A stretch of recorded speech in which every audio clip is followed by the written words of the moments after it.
Have you ever wondered why chicken in a tandoor stays incredibly moist and tender?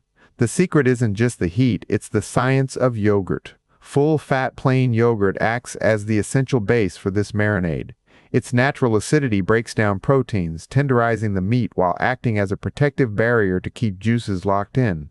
When raw chicken marinated in yogurt hits high heat, the yogurt coagulates into a creamy coating.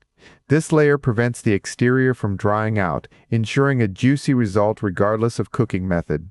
For that signature fiery red color, chefs use Kashmiri red chili powder or cayenne pepper. Interestingly, a higher concentration of turmeric will shift the palette from red to an orangish hue. To build complex flavor, we add garam masala, cumin powder, and chaat masala. This spice blend transforms a dish into a complete meal, perfect for weekend brunch or gluten-free dinners. You can even repurpose leftover marinade to make a delicious small batch of tzatziki sauce.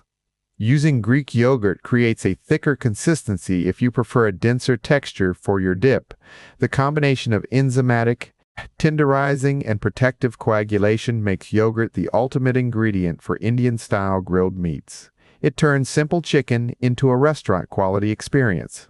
So there you have it, the chemistry behind perfect tandoori chicken. What is your favorite way to use yogurt in cooking? Share your recipes with us in the comments below.